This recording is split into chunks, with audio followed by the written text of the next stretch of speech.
Hello guys, welcome back. This is Sakshi. तो आज मैं बात करने वाली हूँ एक कोरियन के ड्रामे की जिसका नाम है एस लाइन। ये एक थ्रिलर और मिस्टीरियस ड्रामा है। इस सीरीज की कहानी थोड़ा हटके है, जहाँ पे रिलेशनशिप सिर्फ इमोशन से नहीं बल्कि रेड लाइनों से जुड़ी होती है। चलिए शुरू करते हैं। इस कहानी की शुरुआत होती है एक लड़की से जिसका नाम है सिन। वो एक आदमी से दिखने वाली लड़की है, लेकिन उसके पास एक असामान्य शक्ति है कि वो लोगों के सिर के ऊपर चल रही रेड सेक्स लाइन्स देख सकती है। एक दिन वो अपनी खिड़की पर खड़ी होती है और बाहर झांकते हुए लोगों के सिर से जाती हुई रेड लाइन्स को देखती है। हर लाइन उस व्यक्ति के किसी रिलेशन को दिखा रही थी। वहीं पर उसे एक लड़की दिखाई देती है जिसके सर से कई सारी लाइन्स निकल रही थी। वो लड़की सिन की तरफ देखकर मुस्कुराकर हाय कहती है, लेकिन सिन घबरा जाती है और जल्दी से दरवाजा बंद कर देती है। फ्लैशबैक में हमें सिन के बचपन का सीन दिखाया जाता है। छोटी सी सिन जब अपने डैड के साथ ड्राइंग बना रही होती है, तभी उसके डैड के सिर से 2 रेड लाइन जाती हैं। उसकी माँ भी ये देखकर चौंक जाती है और तब उसे पता चलता है कि उसके पति का अफेयर चल रहा है। इस सच्चाई के चलते उसकी माँ अपने पति को जान से मार देती है और तब सिन को एहसास होता है कि अगर वो इन रेड लाइन्स को देखती रही तो लोगों की जिंदगियां बर्बाद हो सकती हैं। इसलिए वो खुद को एक कमरे में बंद कर लेती है और किसी से ना ही मिलती है ना ही बात करती है। अब डिप्रेशन में डूबी सिन अपनी जान लेने की भी कोशिश करती है, कभी छत से कूदकर, कभी खुद को चाकू से घायल करके, लेकिन हर बार वो हील हो जाती है जैसे उसे कुछ हुआ ही ना हो। हर चीज उसे सोचने पर मजबूर करती है कि शायद उसके पास कोई मिशन है। अब वो ठान लेती है कि वो इस एस लाइन के राज को सुलझा कर रहेगी। ये लाइन्स क्या हैं और क्या इससे छुटकारा पाना मुमकिन है। इसी बीच उसके गेट पर वो लड़की आ जाती है जो पहले उससे बाहर मिली थी। उसके हाथ में फल होते हैं और वो सिन को गिफ्ट देने आई होती है, लेकिन सिन गेट नहीं खोलती और वो लड़की चुपचाप फल वहीं पर छोड़ जाती है। बाद में सिन गेट खोलकर वो फल अंदर ले जाती है और जब वो उसे खाने लगती है तो ऐसा लग रहा होता है जैसे उसने कई दिनों बाद कुछ खाया हो। अब सिन चेंज होता है और कहानी में एंट्री होती है एक पुलिस ऑफिसर हाजी की। वो स्टेशन में अपने कोलीग से बात करते हुए कहता है कि उसकी भतीजी बहुत ज्यादा एरोगेंट है, उसकी बात नहीं मानती और रिप्लाई भी नहीं देती है। अगला सीन एक स्कूल का होता है जहाँ हमें मिलती है एक लड़की हेयंग। वो छत पर किसी को बुरी तरह से पीट रही होती है और वो हान जी की वही भतीजी होती है। हेयंग उससे जबरदस्ती पैसे मांग रही होती है और धमका रही होती है। दूसरी तरफ हम हान जी को एक केस की जानकारी लेते हुए देखते हैं जहाँ पर एक लड़की की मौत हो चुकी है। वो जांच करने पहुँचता है तो उससे एक होटल डिलीवरी बॉक्स मिलता है। उसे ये हिंट मिलता है कि मौत से पहले किसी ने खाना ऑर्डर किया था। वहीं एक और डिटेक्टिव बताती है कि किसी ने रात को एक हेलमेट पहने हुए आदमी को बिल्डिंग से निकलते देखा था। शायद वो कोई डिलीवरी ड्राइवर था। हान जी को दोबारा पुलिस स्टेशन में देखते हैं जहाँ पर उसका साथी डिटेक्टिव डोंग सिंह उसके पास बैठा होता है। डोंग सिंह कहता है कि लड़की को मारने का कोई चोरी का मोटिव नहीं लगता क्योंकि पैसे तो वैसे के ही वैसे पड़े थे। इस पर हान जी उससे पूछता है कि क्या तुमने फूड डिलीवरी वाले को चेक किया। डोंग सिंह बताता है कि वो लड़की अक्सर खाना मंगाती थी, लेकिन मर्डर वाली रात उसने कुछ भी ऑर्डर नहीं किया था। फिर जब हान जी उसके रिलेशनशिप के बारे में पूछता है तो डोंग सिंह बताता है कि 1 साल पहले उसका ब्रेकअप हुआ था और तब से वो सिंगल ही थी। उधर सिन अपने घर में बैठी होती है और टीवी पर वही लड़की की मर्डर की खबर देख रही होती है। वो देखती है कि रिपोर्ट में एक हेलमेट वाला शख्स संदिग्ध बताया जा रहा है। जब सिन उसके सिर पर सिर्फ एक एस लाइन देखती है तो वो चौंक जाती है क्योंकि ऐसा तो बहुत रेयर होता है। अचानक सिन देखती है कि सामने वाली बिल्डिंग में एक आदमी हेलमेट पहनकर जा रहा है, वही शक्ल वही अंदाज। तो वो घबरा जाती है और तुरंत पुलिस को कॉल करती है कि कोई अजनबी हेलमेट में अभी अभी सामने की बिल्डिंग में गया है। लेकिन जब वो देखती है कि वो तो एक कपल है, गर्लफ्रेंड और बॉयफ्रेंड, तो वो कॉल को बीच में ही काट देती है। अब सब कुछ अंधेरे में डूब जाता है और सिन के चारों तरफ सिर्फ रेड एस लाइन्स दिखती हैं, जैसे बहुत ही ज्यादा कोई वार्निंग हो। दूसरी तरफ स्कूल में हेयंग कह रही होती है कि आज सियोंगे स्कूल नहीं आई। वो उसका लॉकर तोड़ देती है और सामान बाहर निकालने लगती है। तभी उससे एक लव लेटर मिलता है और वो उसका लव लेटर पढ़ के मजाक बना रही होती है। अब हम हान जी को घर पर देखते हैं और उसकी भतीजी वहाँ उससे पैसे मांगने आती है, लेकिन हान जी चुपचाप अपना वॉलेट निकाल करके सारे पैसे उसे दे देता है और कहता है कल और ले आऊंगा। लेकिन जब वो पूछता है कि उसे इतने सारे पैसे क्यों चाहिए तो वो एरोगेंट अंदाज में बात करती है और अंदर चली जाती है। हान जी अपनी बालकनी में आता है और सामने वाली बिल्डिंग की ओर देखता है जहाँ पर सिन रहती है और उसे याद आता है कि कल रात वहीं से किसी लड़की ने कॉल किया था। अब हान जी सिन के दरवाजे पर आता है। सिन उसके सिर पर निकलती बहुत सारी एस लाइन्स देखकर हैरान हो जाती है। हान जी कहता है कि अगर तुम्हें कुछ पता हो तो बताओ। एक पड़ोसी यहाँ पर आता है और वो कहता है कि वो तो कभी बाहर ही नहीं निकलती, उसका कचरा भी कोई और फेंकता है। तभी सिन गेट खोल देती है और कहती है मुझसे गलती हो गई थी, वो लड़का उसका लवर था, और फिर चुपचाप दरवाजा बंद कर लेती है। अब सीन चेंज होता है, एक हेलमेट वाला आदमी उसी बिल्डिंग में आता है। सिन उसे देखती है और अब वो खुद बाहर निकलती है हाथ में चाकू लेकर, बट कमजोरी के कारण वो गिर पड़ती है, लेकिन फिर वो उठती है क्योंकि वो जानती थी कि वहाँ पर कुछ गलत होने वाला है। उधर से उस लड़की को लगता है कि हेलमेट वाला उसका बॉयफ्रेंड है, लेकिन जैसे ही वो हेलमेट हटाता है पता चलता है कि वो तो असली किलर चोंगमिन है। चोंगमिन भी एस लाइन देख सकता है और लड़की का गला वो दबाने लगता है। तभी सिन पहुंचती है, उसे बचाने की कोशिश करती है, लेकिन चोंगमिन उसका चाकू छीन लेता है और जैसे ही वो सिन पर वार करने वाला होता है हांजी उसे गोली मार देता है। इसके बाद वो काफी डर जाती है और फिर हांजी सिन को उसका चश्मा लौटा देता है। सिन उससे पूछती है कि जो मरा है वो कौन था। हांजी कहता है कि मैं तुम्हें सब बताऊंगा, लेकिन तभी एक लड़की आ जाती है। वो हांजी की भतीजी सियोने होती है। सियोने सिन से पूछती है कि तुम यहाँ पर क्या कर रही हो। हांजी उससे पूछता है कि क्या तुम दोनों एक दूसरे को जानते हो। इसके बाद ये दोनों घर आ जाते हैं। सियोने हांजी से कहती है कि तुम मुझे और पैसे कब दोगे। तो हांजी उससे बोलता है कि क्या मैं तुम्हारा एटीएम हूँ। फिर वो उससे पूछता है कि स्कूल में सब ठीक तो है ना, अगर कुछ प्रॉब्लम है तो मुझे बताओ। इस पर सियोने कहती है कि तुम्हें मेरी परवाह कब से होने लगी। फिर हांजी सिन के बारे में पूछता है। सियोने बताती है कि वो मिडिल स्कूल में मेरी क्लासमेट थी, लेकिन एक दिन अचानक से वो गायब हो गई। उसकी माँ ने उसके पिता की हत्या कर दी थी और फिर वो खुद भी भाग गई। नेक्स्ट सीन में हम सिन को देखते हैं जहाँ पर वो एक बिल्डिंग के एज पर बैठी हुई होती है और कह रही होती है कि अगर मैं लोगों को ऐसे बचा सकती हूँ तो मैं लोगों को जरूर बचाऊंगी। फिर उसके पास एक मैसेज आता है जिसमें वो कहता है कि मैं तुम्हारी तरह रेडलैंड्स को देख सकता हूँ और तुम मुझे आर्क हाई स्कूल में आकर मिलो। फिर मॉर्निंग में एक फीमेल लीड को दिखाया जाता है जो कि एक टीचर है और वो आर्क हाई स्कूल में ही पढ़ाती है, जिसका नाम किचन है। हम सिन को देखते हैं जो अपने घर पर होती है और उसी मैसेज को देख रही होती है। इसके बाद वो अपने रूम को साफ करने लगती है और अपनी खिड़कियों को भी साफ कर लेती है, मतलब उन पोस्टर्स को हटा देती है। इधर स्कूल में हम सियोने को देखते हैं जहाँ पर बोर्ड पर लड़कियां उसके बारे में उल्टा सीधा लिख रही होती हैं। फिर एयोंग एक लेटर को पढ़ने लगती है जो कि सियोने का ही होता है और सियोने उसे रोकने की कोशिश करती है, जिसकी वजह से वो गिर जाती है और एयोने उसे मारना स्टार्ट कर देती है। तभी वहाँ पर उनकी टीचर आ जाती है जो कि एयोंग को पकड़ के पीछे कर देती है। फिर हम किचन और सियोने को देखते हैं जहाँ पर वो उसे कह रही होती है कि तुम ऐसा नहीं कर सकती। वो उससे लड़ाई झगड़ा ना करने के लिए समझा रही होती है, पर सियोने कहने लगती है कि मैं उसे मार डालूंगी और कहने लगती है कि क्या मैं घर जा सकती हूँ। फिर जब वो जा रही होती है तो वो अपने लॉकर में देखती है जहाँ पर चश्मा रखा हुआ था और वो उसे उठा लेती है। फिर हम हांजी को देखते हैं जो टोंगचिंग से कह रहा होता है कि मैं तुम्हारी वजह से बार बार बचा हूँ, नहीं तो मुझे पूरे तरीके से वो मार देता। फिर हांजी उसी बंदे के घर में आ चुका होता है, मतलब जो कि किलर था, जहाँ पर चारों तरफ बस रेड लाइन सी बनी हुई थी। घर पर हम सियोने को देखते हैं जो कि चश्मा लगाए हुए रहती है और उससे उस चश्मे की वजह से लाइंस दिखाई दे रही होती हैं। फिर हांजी वहाँ पे आ जाता है और जैसे ही सियोने उसे देखती है उसके सर पे बहुत सारी एस लाइंस होती हैं और वो उन्हें देखकर डर जाती है और बाहर चली जाती है। फिर हम सिन को देखते हैं जो कि उसे जाते हुए देखती है और यहाँ पर उसे कुछ अजीब लगता है। सियोने को हम मार्केट में देखते हैं जहाँ पे वो सभी लोगों के ऊपर लाइंस देख रही होती है और उसे समझ आ जाता है कि इसका मतलब क्या है। फिर हम मॉर्निंग में उसे स्कूल में देखते हैं जहाँ पर वो बहुत ज्यादा खुश होती है उस चश्मे की वजह से। तभी वो एयोंग को देखती है जिसके सिर पर 2 लाइंस जा रही होती है। एक लाइंस तो बगल से ही जा रही होती है और वो उस लाइन को फॉलो करने लगती है, जिसके बाद उसे पता चलता है कि उसका रिलेशनशिप उसके ही टीचर से चल रहा है। फिर नेक्स्ट सीन में हम किचन को देखते हैं जो कि न्यू स्टूडेंट को इंट्रोड्यूस करा रही होती है और वो कोई और नहीं बल्कि सिन होती है। उसके बाद सिन अपने डेस्क पर जाके बैठ जाती है। इधर हम हांजी को देखते हैं जो कि उसी के बारे में सोच रहा होता है, मतलब उस बंदे के बारे में। उसके बाद हांजी उसी स्कूल में पहुंच जाता है, आर्काई स्कूल में, जहाँ पर उसे क्यूजन मिलती है। वो उसे बताता है कि वो एक डिटेक्टिव है और वो ये भी बताता है कि वो सियोने का अंकल है। इसके बाद वो चंगमिन के बारे में पूछने लगता है कि क्या वो हमेशा से ही चश्मा लगाए हुए रहता है, जिस पर वो बताती है कि वो वहाँ पर कभी भी चश्मा लगा के नहीं आता था और उसने कुछ टाइम पहले ही स्कूल छोड़ दिया था। अब सीन कट होता है स्कूल के टॉप पर हम सियोने को देखते हैं जहाँ पर हेयोंग उससे बुली कर रही होती है। तभी वहाँ पर सिन आ जाती है जो कहने लगती है कि तुम्हें ये सब बंद कर देना चाहिए। हम देखते हैं कि हेयोंग उसका कॉलर पकड़ लेती है और उसको बिल्डिंग की एज पर ले जाती है, लेकिन सिन उसकी टाई पकड़ करके नीचे लटक जाती है और कहने लगती है कि अगर तुमने ये सब बंद नहीं किया तो मैं अपने साथ तुम्हें भी नीचे ले जाऊंगी। लेकिन हेयन उसको छोड़ देती है और कहने लगती है कि क्या तुम पागल हो, और फिर वो वहाँ से चली जाती है। इसके बाद हम सियोने को देखते हैं जो कि उसके पास आती है और कहने लगती है कि तुम्हें किसने कहा था मेरी हेल्प करने के लिए, जिस पर सिन कहने लगती है क्या तुम अभी भी मुझसे गुस्सा हो। सियोने कहने लगती है कि तुम्हें अपने काम से काम रखना चाहिए। फिर हम इन दोनों को देखते हैं जहाँ पर किचन उसे कह रही होती है क्या तुम अपनी भतीजी से मिलकर नहीं जाओगे, जिस पर वो कहता है कि अगर उसको पता भी चला कि मैं यहाँ पर आया हूँ तो वो मुझ पर गुस्सा करेगी। और हमें किचन को देखकर ऐसा लग रहा होता है कि वो हाजी में इंटरेस्टेड है। फिर जब वो स्कूल से जा रहा होता है तो सियोने उसे जाते हुए देख लेती है और कहने लगती है कि वो यहाँ पर क्या कर रहा था। नेक्स्ट सीन में हम हाजी को देखते हैं जो कि एक बार में होता है और वो बार टेंडर से चोंगमिन के बारे में पूछ रहा होता है। उसे पता चलता है कि वो यहाँ पर आया करता था हमेशा ही, लेकिन वो खुद से बातें किया करता था और वो लोगों की तरफ देखकर काउंट करता रहता था। हमें वहीं दिखाया जाता है कि मतलब जोंगमिन को भी लोगों के ऊपर लाइंस दिखाई देती थी और वो उन्हें ही काउंट कर रहा होता है। हाँ जी, ये सब लिख रहा होता है। तभी वहाँ पर एक लेडी आती है जो कहने लगती है कि आजकल डायरी कौन रखता है। बाद में हम उस लेडी को देखते हैं जो कि हाँ जी को ऊपर लेके जा रही होती है। इधर हम सियोने को देखते हैं जहाँ पर वो हेयंग का पीछा कर रही होती है और वो देखती है कि हेयंग टीचर से मिलती है। उसके बाद वो होटल में चली जाती है। होटल में जाने से पहले सियोने उनकी फोटो ले लेती है, जिसके बाद वो उस फोटो को हेयंग को भेज देती है, लेकिन उससे उसको कुछ ज्यादा फर्क नहीं पड़ता। वो कहने लगती है कि इससे मुझे कुछ भी नहीं होगा, मेरा टीचर ही पनिश किया जाएगा। फिर इधर हम सियोने को देखते हैं जो कि टीचर को जूम करके देखने लगती है और उसके दिमाग में आइडिया आता है। नेक्स्ट मॉर्निंग में हम सभी लोगों को स्कूल में देखते हैं जहाँ पर हम देखते हैं कि वो टीचर भी होता है और सियोने उसकी वही फोटो से भेजती है और कहने लगती है कि मुझे जल्दी से जल्दी 20 बिलियन वॉन ला कर दो, नहीं तो मैं ये सबको दिखा दूंगी। फिर हम योंग को देखते हैं जहाँ पर वही टीचर उसको डांट रहा होता है। फिर हम उसको बास्केटबॉल में खेलते हुए देखते हैं। वो टीचर वहाँ पे आ जाता है। वो उससे कहने लगती है कि तुम मुझे इतना क्यों डांट रहे थे, जिस पर वो कहने लगता है कि वहाँ पर सभी लोग थे इसलिए मुझे उनके सामने ऐसा करना पड़ा। वो टीचर उसी फोटो के बारे में बात करने लगता है और कहता है कि ये सब सियोने कर रही है। टीचर बहुत ज्यादा डरा हुआ होता है और वो सियोने पर गुस्सा होने लगता है। फिर हम सिन को देखते हैं जो कि ये सब कुछ नोटिस कर रही होती है। बाद में हम उन दोनों को वॉशरूम में देखते हैं। सिन सियोने से कहती है कि तुम हमेशा से ही ये चश्मा लगाती थी क्या। वो उसको झूठ बोल देती है और कहती है कि मेरी आंखें थोड़ी बहुत कमजोर हो गई हैं, इसलिए मैंने अभी ये चश्मा बनवाया है। सिन उस चश्मे को उठा लेती है और कहने लगती है कि क्या तुम्हें इनमें से कुछ दिखाई देता है। वो कहने लगती है कि क्या तुम्हें भी वो लाइंस दिखाई देती हैं, जिस पर वो कहती है कि हाँ दिखाई देती हैं। फिर वो पूछने लगती है कि मेरे सिर पर कितनी लाइंस हैं, जिस पर सिन कहती है कि तुम्हारे सिर पर एक लाइन है। सिन उससे पूछती है कि तुम्हें ये चश्मा कहाँ से मिला। वो कहती है कि मैंने इसे ढूंढा था। इसके बाद वो बताती है कि ये मुझे लॉकर में मिला था। सिन उसको वो चश्मा नहीं देती। वो कहती है कि हमारे घर के पास जो मौत हुई थी उस बंदे ने भी ये चश्मा पहना था, लेकिन सियोने फिर भी जबरदस्ती उससे चश्मा ले लेती है और वहाँ से चली जाती है। फिर हम टीचर को देखते हैं कि जो कि बहुत ज्यादा डरा हुआ था। उसके बाद वो सियोने के बारे में किचन से पूछता है। हम सियोने को देखते हैं जो कि अपने बीएफ के साथ होती है। तभी उसके पास एक मैसेज आता है जो कि टीचर का होता है। वो कहने लगता है कि तुम मुझसे मिलने आओ, मैं तुम्हें 20 मिलियन वॉन दूंगा। तभी वो वहाँ से खुश होकर निकलती है और उसके पीछे हम हेयंग को भी देखते हैं जो कि उसका पीछा कर रही होती है। वो उस पर नजर रख रही होती है। हमें पास का सीन दिखाया जाता है कि जहाँ वॉशरूम में सिन उससे ये सारी बातें कर रही थी तो हेयंग भी अंदर ही सारी बातें सुन रही थी। उसके बाद हेयंग उसका चश्मा चुरा लेती है और वहाँ से चली जाती है। फिर हम सियोने को देखते हैं जो कि उसी बैग में अपने चश्मे को देखने लगती है, लेकिन वो उससे नहीं मिलता और हेयंग सभी लोगों के ऊपर रेड लाइंस देख रही होती है। फिर सियोने सिन को कॉल करके उससे कहती है कि तुमने मेरा चश्मा लिया है और वो उस पर बहुत चिल्लाती है। वो उससे कहती है कि मैं स्कूल जा रही हूँ। सिन उससे पूछती है कि तुम इतनी रात में क्यों जा रही हो और वो कॉल कट करके वहाँ से चली जाती है। सियोने अब स्कूल आ चुकी होती है और उसके सामने वही टीचर होता है जो कि उससे माफी मांग रहा होता है। वो उससे कहता है कि तुम ये सब मत करो, लेकिन वो कहती है कि जब सभी लोग मुझे बुली कर रहे थे तो तुम शांत बैठे हुए थे, तुम्हें सब कुछ पता था लेकिन फिर भी तुमने कुछ नहीं किया। टीचर उससे माफी मांगने लगता है कि मेरे बीबी बच्चे हैं, प्लीज तुम ये सब मत करो। लेकिन तभी टीचर के फोन पर मैसेज आता है जो कि उसकी वाइफ का होता है और वो उससे वही फोटो भेजती है और कहने लगती है कि तुम ये सब कर रहे हो। टीचर को सियोने के ऊपर बहुत गुस्सा आ जाता है। वो सियोने सियोने की तरफ बढ़ने लगता है। दूसरी तरफ हम सिन को देखते हैं जो कि स्कूल में आती है और जैसे ही सिन थोड़ा सा स्कूल में अंदर आती है वो देखती है कि सियोने ऊपर से गिर रही होती है। सियोने नीचे गिर जाती है और मर जाती है।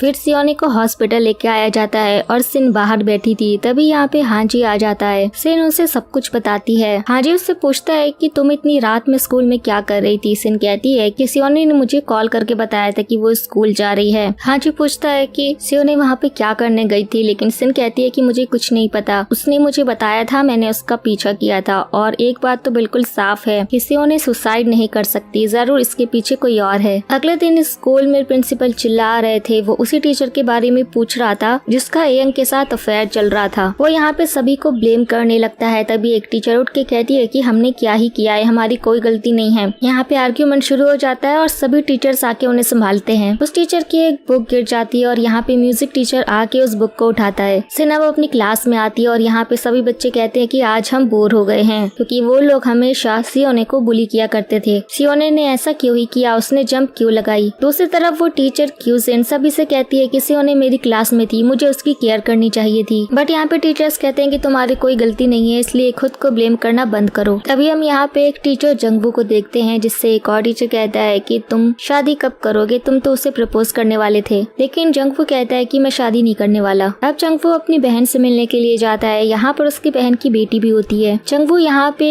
अपनी बहन के पति सियोंगचुल के बारे में पूछता है पर वो कहती है कि वो बहुत बिजी रहते हैं और उससे पूछती है कि तुमने कहा था कि तुम तो टीचर की नौकरी छोड़ रहे हो और इसके बाद अब्रॉड जाओगे, क्या ये सच है। जंगवू हामी भरता है। फिर हम हांजी को देखते हैं जो कि हॉस्पिटल में सियोने के पास ही बैठा हुआ था। बाहर से उसे सिन भी देख रही थी। इसके बाद अगले दिन वो सुबह उसी छत पे आती है जहाँ से सियोने गिरी थी। लेकिन यहाँ पर एक लड़की क्योंगजिंग आती है। वो सिन से कहती है कि मुझे पता है कि तुम यहाँ पे एविडेंस ढूंढ रही हो। वो हेयंग का नाम यहाँ पे लेती है कि वो ही उसे बुली किया करती थी, शायद उसी ने ही उसे धक्का दिया होगा और 2-3 दिन से तो वो स्कूल भी नहीं आई है। ये दोनों बातें करते करते अंदर आते हैं। वो बातें कर ही रही होती है पर सिन उससे कहती है कि सियोने अभी जिंदा है, वो मरी नहीं है। लेकिन तभी वो अपने सामने क्लास प्रेसिडेंट जिंगसुंग को देखती है। वो उसके चश्मे को देख रही होती है। वो उस चश्मे को उतार लेती है और उसे टेस्ट करने लगती है बट उसे पता चलता है कि ये तो नॉर्मल चश्मा है। उसके बाद जंगवू अब अपनी सीट पर आता है और वो उस चश्मे को यहाँ पे देखता है। पता नहीं कि ये यहाँ पर किसने रखा। वो क्यूजिन से पूछता है। वो उसे अपने हाथ में लेकर चेक करती है और फिर उसे देकर कहती है कि ये तुम पहन लो, ये तुम पर अच्छे लगेंगे। जैसे ही वो चश्मे पहनता है वो अपने सामने बहुत सारी लाइंस को देखता है। उसे नहीं पता होता कि ये सब क्या है। तभी यहाँ पे हांजी आता है और उसके सिर पर तो इतनी सारी लाइन देखकर वो डर जाता है। वो चश्मा उतार देता है। हांजी यहाँ पे क्यूजिन से सियोने के बारे में पूछ रहा होता है। वो कहती है कि मुझे माफ करना, मुझे उस पर ध्यान देना चाहिए था। बट यहाँ पे हांजी कहता है कि उसने सुसाइड नहीं किया और जो उसे बुली किया करते थे वो सब कहाँ पर हैं? क्या वो स्कूल आए हैं? बट क्यूजिन कहती है कि नहीं, वो सब तो गायब हो गए हैं। फिर वो एक फोटो दिखाता है और उससे पूछता है कि ये कौन है। इस लड़के का नाम जियोन होता है। नेक्स्ट टाइम वो जियोन के पास भी जाता है और उससे कहता है कि मैं सीधे पॉइंट पर आता हूँ, तुम्हारा सियोने के साथ क्या रिलेशन था? पर जियोन कहता है कि कुछ भी नहीं। फिर वो उससे फोटो दिखाकर पूछता है। जियोन कहता है कि मैं सब नहीं चाहता था, उसने मुझे ऐसा करने के लिए कहा था। हम होटल में गए थे। हांजी उससे पूछता है कि क्या तुम जब शॉप में गए थे तो कुछ अजीब हुआ था? उसके बाद वो कुछ याद करके बोलता है कि वो कुछ चीज को ढूंढ रही थी और फिर वहाँ से भाग गई। हांजी यह फुटेज देख रहा होता है और वो यहाँ पर हेयन को भी देख लेता है कि कैसे उसने उसका सनग्लासेस ले लिए थे और भाग गई थी। अगले सीन में हम जंगवू को देखते हैं जो अपने घर पर होता है अपनी बहन के साथ। यहाँ पर उसके जीजा भी होते हैं। ये सब यहाँ पे साथ में खाना खा रहे थे। यहाँ पे जंगवू उनके ऊपर बहुत सारी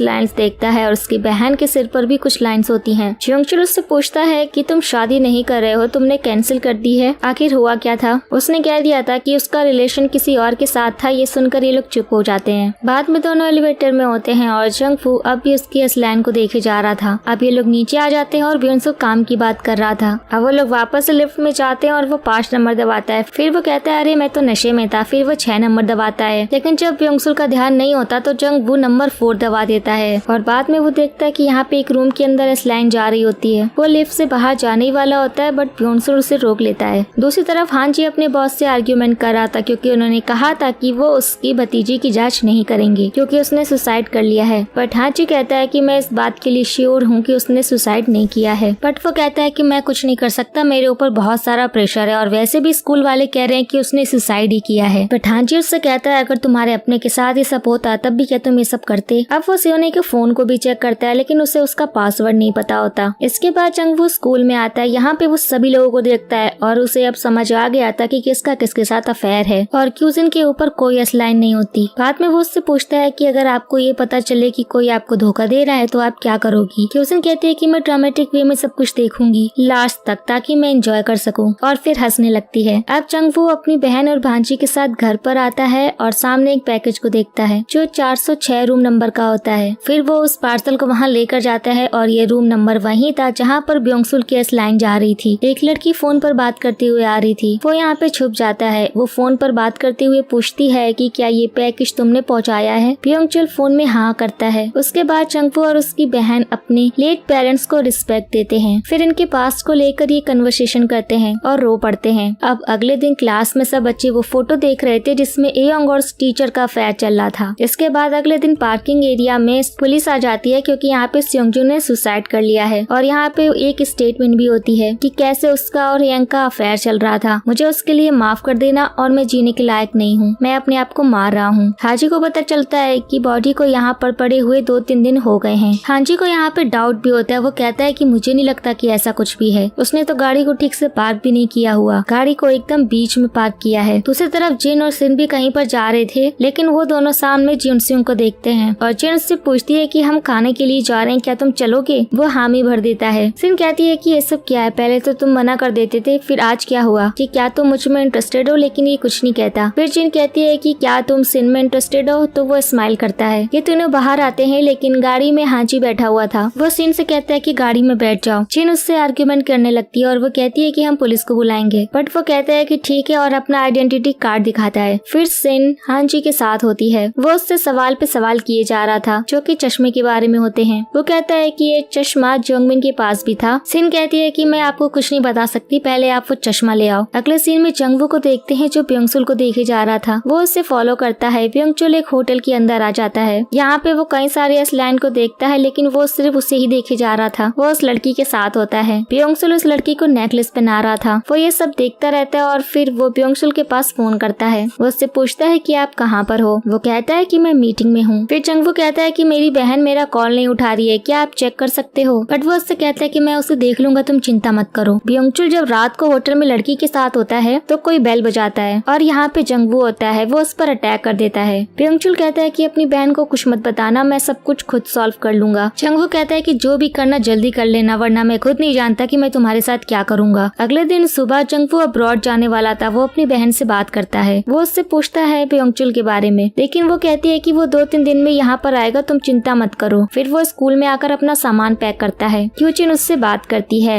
और जंगवू लड़की की प्रोफाइल को देख रहा था। यहाँ पर वो वही नेकलेस देखता है जो ब्योंगचुल ने उसको दिया था। तभी वो लड़की अपनी प्रेगनेंसी की फोटो डालती है और जंगवू यहाँ से भाग जाता है। वो उस जगह पे जाता है जहाँ पे कोई एक कार को टक्कर मार रहा था और यहाँ पर वो देखता है कि उसकी बहन होती है। जिस गाड़ी को वो टक्कर मार रही थी ये गाड़ी उसी लड़की की होती है जो कि प्रेग्नेंट है। तभी ब्योंगचुल यहाँ पे आ जाता है बट वो उसकी बहन के पास ना जाकर उस दूसरी लड़की के पास जाता है। उस लड़की ने बता दिया था कि ये पता नहीं कौन है जो मुझे यहाँ पर आकर ऐसे मार रही थी। अब जंगवू ब्योंगचुल के पास आके उसे मारता है बट उसकी बहन चिल्लाकर उसे चुप होने के लिए कहती है और फिर वो बताती है कि इसका नाम ताइसिक है और ये उस लड़की का हस्बैंड है, मैं सिर्फ इसकी मिस्ट्रेस हूँ। इसे लग रहा था कि मैं इसकी प्रेग्नेंट वुमेन को नुकसान पहुँचाऊंगी, इसलिए ये मेरे साथ रह रहा था। बाद में आके वो एक सीन याद करती है कि ब्योंगचुल ने मेरे पास कॉल कर दिया था कि अब जंगवू मेरे और चायरी के बारे में जानता है, अब तुम देख लेना कि तुम क्या करोगी। रात को हम हांची को देखते हैं जो हॉस्पिटल में होता है। वो सेयोंगजुन के सुसाइड लेटर को देख रहा था। तभी वो घर पे सियोने के रूम में आकर कुछ ढूंढ रहा था। रात को हम सिन को देखते हैं जो अपने घर पर जा रही थी बट वो यहाँ पे बैठा एक बुक को देख रहा था और कहता है कि ये सब क्या है, ये सब सियोने ने बनाया है। सिन बाद में उसे बताती है कि ये एसलाइन है, ये किसी भी इंसान के ऊपर होती है और उसे देखकर हम बता सकते हैं कि वो किसके साथ फिजिकल हुआ था। जो भी इस चश्मे को पहनता है वो ये सब देख सकता है। मुझे लगता है कि सियोने ने किसी को बुली किया होगा और उसने ही सियोने को धक्का दिया होगा। फिर हम एक सीन को देखते हैं जहाँ पर सिन सियोने को देखती है, जहाँ पे सियोने की एसलाइन गायब हो जाती है, यानी कि उसकी डेथ हो गई थी। बाद में वो चिल्लाती है क्योंकि वो क्लास में होती है और वो सिर्फ उसका एक सपना था। दूसरी तरफ हम मिशन टीचर को भी देखते हैं जहाँ पे उसे एक टीचर डांट रही होती है क्योंकि उसने अपना काम कंप्लीट नहीं किया था। हम देखते हैं कि उसके पास भी चश्मा होता है और वो भी एसलाइन को देख सकती है। बाद में सभी कैफेटेरिया में खाना खा रहे थे। मिशन ये बताती है कि वो एक्टर बनना चाहती है, उसका सपना एक्टर बनने का है। सभी यहाँ पे म्यूजिक टीचर को देखते हैं और कहते हैं कि वो तो कितना हैंडसम है, क्या हमें उससे पूछना चाहिए कि क्या तुम्हारी कोई जीएफ है। मिशन म्यूजिक टीचर को ही देखती रहती है। रात को मिशन उसी होटल में आ जाती है जहाँ पे सिन काम करती है। हांजी और डोंगसिक ने चार्ट बना लिया था और वो अज्यूम कर रहे थे कि कैसे क्या हुआ होगा। हांजी कहता है कि ये सब चश्मे से रिलेटेड है, जो भी उस चश्मे को पहन लेता है वो उसका रिलेशनशिप देख के बता सकता है। अब सिन होटल में अपना काम करती है, लेकिन तभी कोई चेक इन करने के लिए आता है। फिर वो देखती है कि ये तो इसके दोस्त होते हैं। सिन उनसे पूछती है कि तुम यहाँ पे क्या कर रहे हो। ये दोनों उसके पास आके बैठ जाते हैं। तभी बाहर फिर से कोई चेक इन करने आता है। जिन जब उसे जाते हुए देखती है तो वो कहती है कि मैंने इसे पहले कहीं पर देखा है, और ये मिशन होती है जो कि रूम में आ जाती है। वो यहाँ पे खुद से ही बातें करने लगती है। फिर सिन और उसके दोस्त छत पर होते हैं। वो मिशन को देखते हैं। जिन उसे देखकर कहती है कि मैं इसे जानती हूँ, ये हमारे स्कूल में काम करती है। मिशन अपने रूम में आ जाती है और बाहर की दुनिया को देखती है। हांजी रात को सिन के पेरेंट्स के केस को देख रहा था कि कैसे एक छोटी बच्ची ने चित्र ड्रॉ किया था और उसकी माँ को पता चल गया था कि उसका पति उसे धोखा दे रहा है। बाद में उसने अपने पति को मार दिया। इसके बाद जब वो रात में सिन के साथ हॉस्पिटल में होता है तो वो सोने के बारे में बात करता है। वो कहता है कि मैं जानना चाहता हूँ कि उसके ऊपर कितनी एसलाइन है, बट सिन कहती है मैं नहीं बता सकती, ये उसकी प्राइवेट बातें हैं। मैं खुद भी नहीं जानती हूँ कि वो कौन है, बट मैं इस बात के लिए श्योर हूँ कि वो हमारे स्कूल से नहीं है। वो उससे पूछता है कि क्या तुम्हें लगता है कि इस तरह के चश्मे और भी होने चाहिए, बट वो कहती है कि मुझे नहीं पता। बट जब वो रात को न्यूज देखती है जो कि इसी तरीके की होती है तो वो अपने आप से सवाल करती है कि क्या ये चश्मे और भी होने चाहिए। दूसरी तरह मिशन भी म्यूजिक को सुनती है और उस रूम में टीचर के पास आ जाती है। अब दोनों यहाँ पर बात कर रहे थे। वो उससे कहती है कि क्या आप मुझे मेरे बारे में बता सकते हो। म्यूजिक टीचर कहता है कि मुझे लगता है कि शायद तुम यहाँ पर लंबे टाइम तक नहीं रहना चाहती, तुम एक्टर बनना चाहती हो। मिशन कहती है कि तुम सही कह रहे हो, तुम्हें कैसे पता चला। हम देखते हैं कि इनकी एसलाइन जो कि पहले कहीं और ही जा रही थी साथ में मिल जाती है। सिन अब जा रही थी तो चुंगसुंग उसको रोक लेता है और कहता है कि क्या तुम घर पर जा रही हो। वो कहती है कि जिन कहाँ पर है। चुंगसुंग कहता है कि उसने कहा था कि उसे कुछ काम है। अब वो सिन को स्विमिंग पूल के पास ले आता है। चुंगसुंग बताता है कि मैं यहाँ पे पहले स्विमिंग किया करता था। सिन तो ये स्विमिंग करने के लिए मना करती है, लेकिन फिर पता नहीं उसे क्या हो जाता है, वो पानी में जंप कर देती है। चुंगसुंग को तो लगता है कि वो डूब गई है और वो भी पानी में जाता है, लेकिन सिन बाहर आ जाती है और दोनों एक दूसरे को देखकर हंस पड़ते हैं। चुंगसुंग उसको ब्लैंकेट देता है और फिर ये साथ में नूडल्स खाते हैं। सिन बताती है कि मैं बहुत ही अजीब हूँ, मैं लोगों के ऊपर लाइंस देख सकती हूँ। चुंगसुंग इशारा करके कहता है कि क्या ऐसे। वो पूछता है मेरे ऊपर कितनी लाइंस हैं। सिन कहती है कि कोई भी नहीं है और ना ही जिन के ऊपर है। वो हामी भरता है और कहता है कि हम झूठे नहीं हैं। वो कहता है कि अगर तुम अजीब हो तो मैं नॉर्मल हूँ, मैं भी गायब हो जाता हूँ, किसी को मेरे बारे में पता नहीं चलेगा। रात में जब सिन लेटी हुई थी वो चुंगसुंग के सीन को याद करती है और उसके ऊपर एसलाइन आ जाती है। पुलिस स्टेशन में क्यूजिन आई हुई थी, उससे पूछताछ होती है। वो हांजी को देख के उसके हेलो कहती है। डोंगसिंग हांजी से कहता है कि क्या तुम उसे जानते हो,